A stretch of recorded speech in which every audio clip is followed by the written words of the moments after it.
ದಿನ ದೇಶಾದ್ಯಂತ ಕಾರ್ಮಿಕರ ನೇತೃತ್ವದಲ್ಲಿ ಇಡೀ ದೇಶಾದ್ಯಂತ ನಮ್ಮ ಬೇಡಿಕೆಗಳನ್ನು ಈಡೇರಿಸಲಿಕ್ಕೆ ಒತ್ತಾಯಿಸಿ ಅಗತ್ಯ ವಸ್ತುಗಳ ಬೆಲೆಯನ್ನ ಏರಿಕೆಯಿಸಲು ದುಡಿಯುವ ಜನರ ಶೋಷಣೆ ತಪ್ಪಿಸಲು ವಿರೋಧ ನೀತಿಗಳನ್ನ ವಿರುದ್ಧವಾಗಿ ಇವತ್ತು ರಾಜ್ಯಾದ್ಯಂತ ತಾಲೂಕಾ ಮಟ್ಟಗಳಲ್ಲಿ ಮತ್ತು ಜಿಲ್ಲಾ ಮಟ್ಟದಲ್ಲಿ ಸಿಐಟಿಯುನ ನೇತೃತ್ವದಲ್ಲಿ 4 ತಾಲೂಕುಗಳಲ್ಲಿ ಈ ದಿನ ಹೋರಾಟಗಳು ನಡೆಯುತ್ತದೆ. ವಿಲಾಸಪೇಟೆ, ಮಡಿಕೇರಿ, ಕುಶಾಲನಗರ ಮತ್ತು ಪನ್ನಂಪೇಟೆ ತಾಲೂಕುಗಳಲ್ಲಿ ಈ ದಿನ ರಾಜ್ಯಾದ್ಯಂತ ರೈತ ಮತ್ತು ಕೂಲಿ ಕಾರ್ಮಿಕರ ನೇತೃತ್ವದಲ್ಲಿ ಈ ಕೆಳಕಂಡ ಬೇಡಿಕೆಗಳನ್ನು ಈಡೇರಿಸುವಂತೆ ಒತ್ತಾಯಿಸಿ ಕೊಡಗು ಜಿಲ್ಲೆಯಾದ್ಯಂತ 4 ತಾಲೂಕುಗಳಲ್ಲಿ ಕೂಡ ನಾವು ಇಂದು ಒಂದು ಹೋರಾಟವನ್ನು ಕೈಗೊಂಡಿದ್ದೇವೆ. ಅಗತ್ಯ ವಸ್ತುಗಳ ಬೆಲೆ ಏರಿಕೆ ಇಳಿಸಲು, ದುಡಿಯುವ ಜನರ ಶೋಷಣೆ ತಪ್ಪಿಸಲು, ಕೊಂಡುಕೊಳ್ಳುವ ಸಾಮರ್ಥ್ಯ ಹೆಚ್ಚಿಸಲು, ಉದ್ಯೋಗ ಸೃಷ್ಟಿಸಲು ಆಗ್ರಹಿಸಿ ಕೇಂದ್ರ ಮತ್ತು ರಾಜ್ಯ ಸರ್ಕಾರದ ಜನವಿರೋಧಿ ನೀತಿಗಳ ವಿರುದ್ಧ ಇಂದು ಒಂದು ಕಾರ್ಯಕ್ರಮವನ್ನು ಆಯೋಜಿಸಿಕೊಂಡಿದ್ದೇವೆ. ದಿನ ಕಾರ್ಯಕ್ರಮಕ್ಕೆ ಆಗಮಿಸಿದ ಸರ್ವರಿಗೂ ತುಂಬುರದೇದ ಸ್ವಾಗತ. ಎಸಿ ಸಾಬೂರ್ ಅವರು ಇಂದು ನಮ್ಮೊಂದಿಗೆ ಅಸೀನರಾಗಿದ್ದಾರೆ. ಅವರಿಗೂ ಕೂಡ ನಾನು ಎಲ್ಲರ ಪರವಾಗಿ ತುಂಬುರದೇದ ಸ್ವಾಗತವನ್ನು ಬಯಸುತ್ತೇನೆ. ಸಿಐಟಿಯುನ ಜಿಲ್ಲಾ ಖಜಾಂಚಿ ಆಗಿರ್ತಕ್ಕಂತಹ ND ಕುಟ್ಟಪ್ಪನ್ ರವರು ಕಾರ್ಮಿಕ ಬಂಧುಗಳೇ, ಇವತ್ತು ಕೆಲವು ತಿಂಗಳ ಹಿಂದೆ ಕೆಲವು ಸಮಯದಿಂದಲೇ ಕಾರ್ಮಿಕರು ಮತ್ತು ರೈತರು ಒಟ್ಟಾಗಿ ಹೋರಾಟಗಳನ್ನು ಪ್ರಾರಂಭಿಸಿದ್ದಾರೆ. ಮೊದಲು ಕಾರ್ಮಿಕರು ತಮ್ಮ ಬೇಡಿಕೆಗಳನ್ನು ಇಟ್ಕೊಂಡು ಹೋರಾಡ್ತಾ ಇದ್ರು, ರೈತರು ತಮ್ಮ ಬೇಡಿಕೆಗಳನ್ನು ಇಟ್ಟು ಹೋರಾಡ್ತಾ ಇದ್ರು. ಇತ್ತೀಚಿನ ದಿನಗಳಲ್ಲಿ ಕಾರ್ಮಿಕರು ಮತ್ತು ರೈತರು ಒಟ್ಟಾಗಿ ನಾವಿಬ್ಬರು ಒಂದೇ, ನಮ್ಮ ಉದ್ದೇಶ ಒಂದೇ, ನಮ್ಮ ಇಬ್ಬರ ಸಮಸ್ಯೆಗಳು ಒಂದೇ ರೀತಿಯಲ್ಲಿವೆ. ನಾವಿಬ್ಬರು ಒಂದಾದರೆ ಮಾತ್ರ ದೊಡ್ಡ ಶಕ್ತಿ ಆಗ್ತೇವೆ. ಅದರಿಂದ ನಾವೆಲ್ಲ ಒಟ್ಟಾಗಿ ಹೋರಾಡಬೇಕು ಅಂತ ಹೇಳುವ ಪ್ರಜ್ಞೆ ಬೆಳೆದು ಇವತ್ತು ದೇಶದಾದ್ಯಂತ ಈ ಸಂಯುಕ್ತ ವೇದಿಕೆ ರಚಿಸಿಕೊಂಡು ಹೋರಾಟಗಳನ್ನು ನಡೆಸ್ತಾ ಇದ್ದೇವೆ. ನಾವೆಲ್ಲ ಸಾಕಷ್ಟು ಹೋರಾಟಗಳನ್ನು ನಡೆಸ್ತಾ ಬಂದಿದ್ದೇವೆ, ಕಾರ್ಯಕ್ರಮಗಳನ್ನು ನಡೆಸ್ತಾ ಬಂದಿದ್ದೇವೆ. ಆದರೆ ನಮ್ಮ ಬೇಡಿಕೆಗಳನ್ನು, ಕಾರ್ಮಿಕರ ಬೇಡಿಕೆಗಳನ್ನೇ ಆಗಲಿ, ಮೂಲ ಪ್ರಶ್ನೆಗಳನ್ನು ಇವತ್ತು ಸಹ ಅದು ಅಂಗೀಕರಿಸಲ್ಪಟ್ಟಿಲ್ಲ, ಅನುಷ್ಠಾನಕ್ಕೆ ಬಂದಿಲ್ಲ. ಈಗ ಅಂಗನವಾಡಿ ನಾ ಯಾವಾಗಲೂ ಅನೇಕ ಕಡೆಗಳಲ್ಲಿ ನಾನು ಹೇಳ್ತೇನೆ. ಈಗ ಅಂಗನವಾಡಿ ಕಾರ್ಯಕರ್ತರು ಇರ್ಬೋದು, ಬಿಸಿ ಊಟ ಕಾರ್ಯಕರ್ತರು ಇರ್ಬೋದು, ಅನೇಕ ಭಾಗದ ಕಾರ್ಯಕರ್ತರು, ಕಾರ್ಮಿಕರಿಗೆ 30 ವರ್ಷ 20 ವರ್ಷ ಕೆಲಸ ಮಾಡಿದ ನಂತರ ಅವರಿಗೆ ಹೋಗುವಾಗ ಯಾವ ರೀತಿ ಭದ್ರತೆ ಇಲ್ಲ. ನಾನು ಕೇಳುವಂತಹದ್ದು, ಒಬ್ಬ MLA ಅವರು 5 ವರ್ಷ MLA ಆಗಿದ್ದರೆ ಸಾಕು, 5ನೇ ವರ್ಷ ಅದು ಹೋಗಿ ಆ 5 ವರ್ಷ ಏನೂ ಕೆಲಸ ಮಾಡದೆ ಚುನಾವಣೆಯನ್ನು ಹೇಗೆ ಗೆಲ್ತಾರೆ ನಮ್ಗೆ ಗೊತ್ತಿದೆ. ಗೆದ್ದ ನಂತರ 5 ವರ್ಷದ ನಂತರ ಅವ್ರು ರಿಟೈರ್ ಆಯ್ತು, ಅವ್ರ ಟರ್ಮ್ ಮುಗೀತದೆ. ಅವರು ಇನ್ನೊಮ್ಮೆ ಚುನಾವಣೆಯಲ್ಲಿ ಅವ್ರಿಗೆ ಗೊತ್ತಿರ್ತದೆ ನಾನು ಚುನಾವಣೆಯಲ್ಲಿ ನಿಂತು ಸೋಲ್ತೇನೆ ಅಂತ, ಇಲ್ಲಿ ನಿಲ್ಲುವುದಿಲ್ಲ. ಅವರು ಏನೂ ಅವ್ರಿಗೆ ತೊಂದರೆ ಇಲ್ಲ, ಯಾಕೆಂದ್ರೆ ಅವ್ರಿಗೆ ಪೆನ್ಷನ್ ಇದೆ. MLAಗೆ 5 ವರ್ಷ ಇದ್ರೆ ಸಾಕು, ಅವ್ನು ಕೆಲಸ ಮಾಡೋದು ಬೇಡ, ಅವ್ನು ಕೆಲಸ ಮಾಡೋದಿಲ್ಲ. ಹೇಳಿಕೊಂಡು ಬೆಳಗಾರರ ಹೋರಾಟ, ಅದಕ್ಕಾಗಿ ಒಬ್ಬರು ಡಾಕ್ಟರ್ ಸ್ವಾಮಿನಾಥನ್ ಅಂತ ಅಧ್ಯಕ್ಷತೆಯಲ್ಲಿ ಒಂದು ಕಮಿಟಿ ಮಾಡಿ ಆ ಕಮಿಟಿಯ ಒಂದು ಸೂತ್ರವನ್ನು ರೂಪಿಸಿ ನಮ್ಮ ಭಾರತೀಯ ಜನತಾ ಪಕ್ಷ ಕಳೆದ ಚುನಾವಣೆಯಲ್ಲಿ ನರೇಂದ್ರ ಮೋದಿಯವರ ಪಕ್ಷ ತಮ್ಮ ಚುನಾವಣಾ ಪ್ರಣಾಳಿಕೆಯಲ್ಲಿ ಇದನ್ನು ಸೇರಿಸಿದರು. ಅವ್ರು ಹೇಳಿದ್ರು ನಾವು ಇದನ್ನು ಅನುಷ್ಠಾನಕ್ಕೆ ತರ್ತೇವೆ. ಅವರು ಕಾರ್ಮಿಕರಿಗೂ ಹೇಳಿದರು ನಾವು ನಿಮಗೆ ಬೇಕಾದಷ್ಟು ಸೌಲಭ್ಯ ಕೊಡ್ತೇವೆ ಅಂತೆಲ್ಲ ಹೇಳಿದರು. ನಾವೆಲ್ಲ ನಂಬಿದೆವು. ನರೇಂದ್ರ ಮೋದಿ ಅವರು ಬಂದರೆ ಖಂಡಿತವಾಗಿ ಬೆಲೆ ಸಿಗ್ತದೆ, ಬೆಳೆಗಾರನಿಗೆ, ಕಾರ್ಮಿಕರು ನಮ್ಮ ಸಮಸ್ಯೆ ಬಗೆಹರಿತದೆ.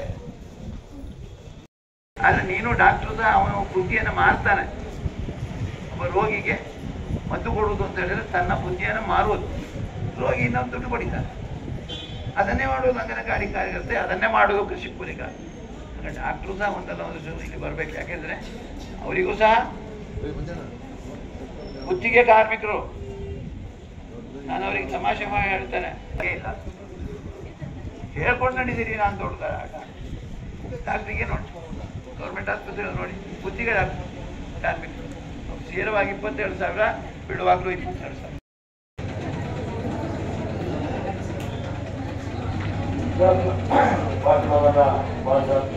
ಡಾಕ್ಟರ್ ದುರ್ಗಾಪ್ರಸಾದ್ ಅವರಿಗೆ ಧನ್ಯವಾದಗಳು. ಎರಡು ಘೋಷಣೆಯನ್ನು ಮಾಡುವ ಮುಖಾಂತರವಾಗಿ ಎಲ್ಲರಿಗೂ ಒಂದ್ಸಲ ಫೋನಲ್ಲಿ ಮಾತಾಡ್ತಾರೆ, ಘೋಷಣೆಯನ್ನು ಕೂಗುವ ಮುಖಾಂತರವಾಗಿ ನಾವು ಅದನ್ನು ಮುಂದುವರಿಸೋಣ. ಇನ್ಕ್ಲಾಬ್ ಜಿಂದಾಬಾದ್, ಜೋರಾಗಿ ಕೂಗುವುದಲ್ಲ, ಇನ್ಕ್ಲಾಬ್ ಜಿಂದಾಬಾದ್, ಸಿಐಟಿಯು ಜಿಂದಾಬಾದ್, ರೈತ ಕೂಲಿಕಾರರ ಕಾರ್ಮಿಕರ ಹೋರಾಟ ಯಶಸ್ವಿಯಾಗಲಿ, ರೈತ ಕೂಲಿ ಕಾರ್ಮಿಕರ ರಾಜ್ಯಾದ್ಯಂತ ಹೋರಾಟ ಯಶಸ್ವಿಯಾಗಲಿ, ಅಂಗನವಾಡಿ ಕಾರ್ಯಕರ್ತರ ಹೋರಾಟ ಯಶಸ್ವಿಯಾಗಲಿ, ಬಿಸಿಯೂಟ ಕಾರ್ಮಿಕರ ಬೇಡಿಕೆಗಳು ಈಡೇರಲಿ, ತೋಟ ಕಾರ್ಮಿಕರ ಬೇಡಿಕೆ ಈಡೇರಲಿ, ಕಟ್ಟಡ ಕಾರ್ಮಿಕರ ಬೇಡಿಕೆಗಳು ಈಡೇರಲಿ. ಇನ್ಕ್ಲಾಬ್ ಜಿಂದಾಬಾದ್, ಸಿಐಟಿಯು ಜಿಂದಾಬಾದ್, ತಾಲೂಕು ಮಟ್ಟ ಹೋರಾಟ ಯಶಸ್ವಿಯಾಗಲಿ, ರಾಜ್ಯಾದ್ಯಂತ ಹೋರಾಟ ಯಶಸ್ವಿಯಾಗಲಿ. ಇನ್ಕ್ಲಾಬ್ ಜಿಂದಾಬಾದ್, ಸಿಐಟಿಯು ಜಿಂದಾಬಾದ್, ದೇಶಾದ್ಯಂತ ನಡೀತಾ ಇರುವ ಹೋರಾಟ ಯಶಸ್ವಿಯಾಗಲಿ, ರೈತ ಕೂಲಿ ಕಾರ್ಮಿಕರ ಹೋರಾಟ ಯಶಸ್ವಿಯಾಗಲಿ, ಕಾರ್ಮಿಕರ ಬೇಡಿಕೆಗಳು ಈಡೇರಲಿ, ಕಾರ್ಮಿಕರ ಬೇಡಿಕೆಗಳು ಈಡೇರಿಸಲು ಕೇಂದ್ರ ಬಜೆಟ್ನಲ್ಲಿ ಕಾರ್ಮಿಕರ ಬೇಡಿಕೆಗಳು ಈಡೇರಿಸಲು ಕೇಂದ್ರ ಸರ್ಕಾರಕ್ಕೆ ಹೇಳಿದ್ದಾರೆ. ರಾಜ್ಯ ಬಜೆಟ್ನಲ್ಲಿ ಅಂಗನವಾಡಿ, ಬಿಸಿಯೂಟ, ಕಟ್ಟಡ ಕಾರ್ಮಿಕರ ಬೇಡಿಕೆಗಳು ಈಡೇರಲಿ, ರಾಜ್ಯ ಬಜೆಟ್ನಲ್ಲಿ ಕಾರ್ಮಿಕರ ಬೇಡಿಕೆಗಳು ಈಡೇರಲಿ. ಸಿಐಟಿಯು ಜಿಂದಾಬಾದ್, ಸಿಐಟಿಯು ರಾಜ್ಯ ಮಟ್ಟದ ಹೋರಾಟ ಯಶಸ್ವಿಯಾಗಲಿ.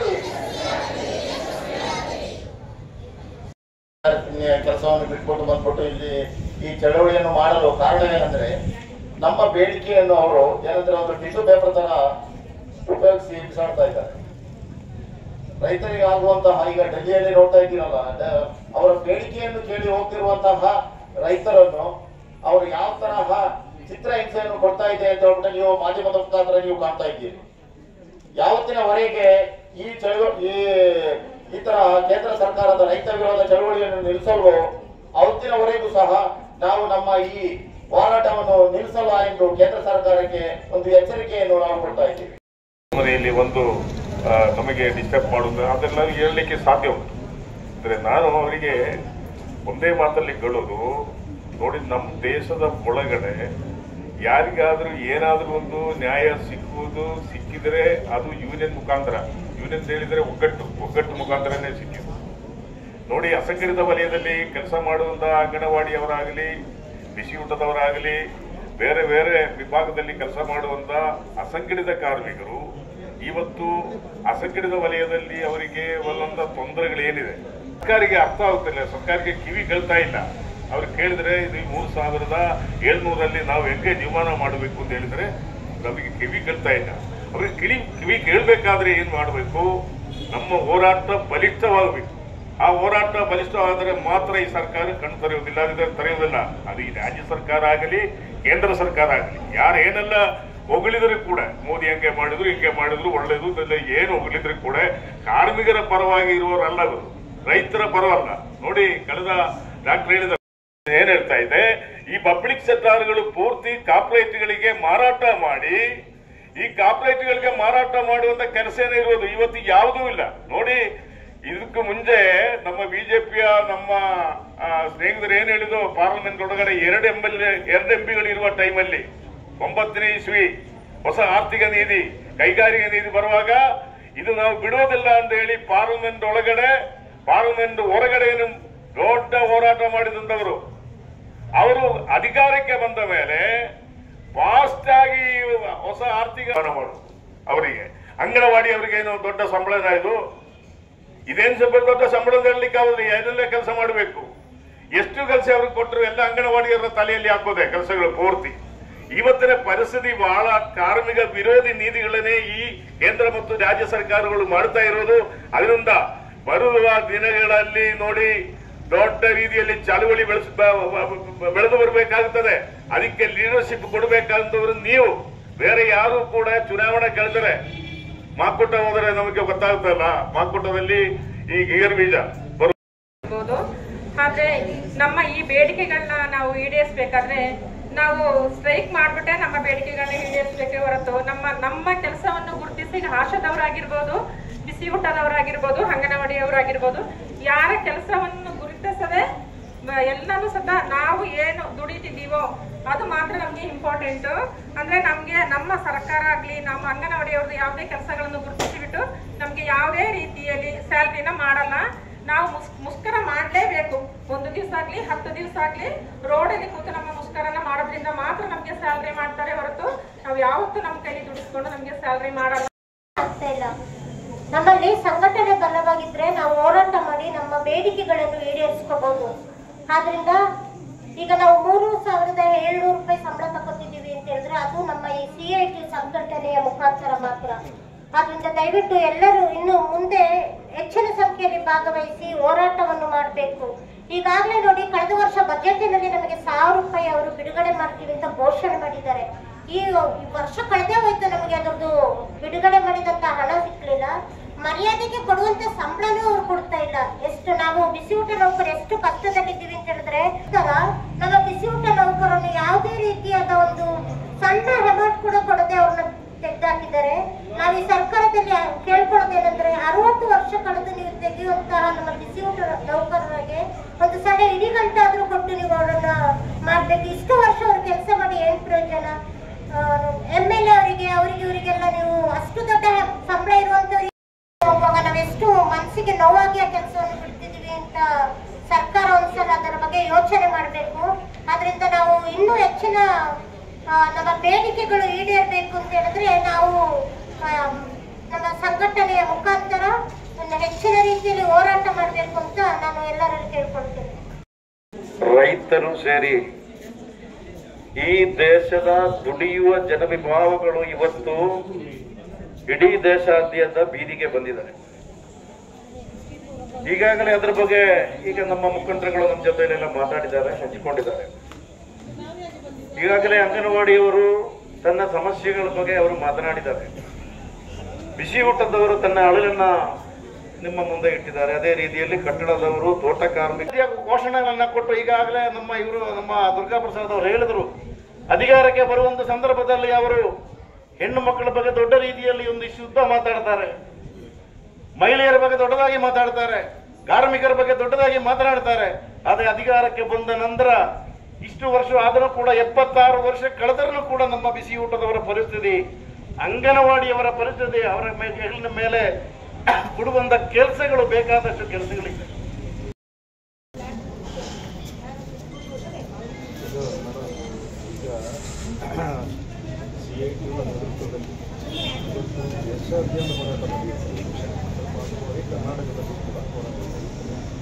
ಇವತ್ತು ಕೊಡಗು ಜಿಲ್ಲೆಯಲ್ಲಿ 4 ತಾಲೂಕುಗಳಲ್ಲಿ ಹೋರಾಟ ಮಾಡಿದೆ.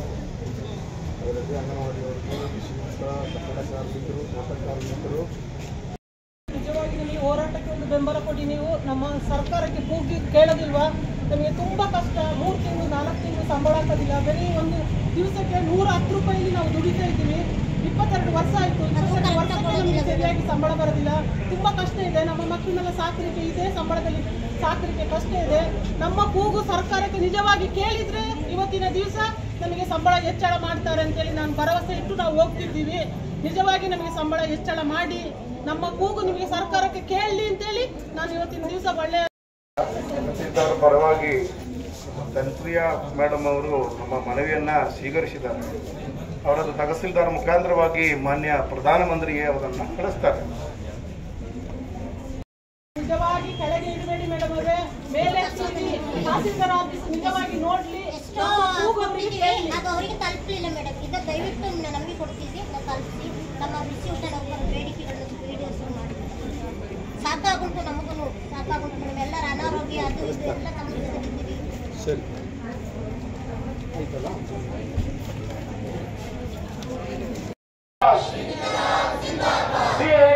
ಜಿಂದಾಬಾದ್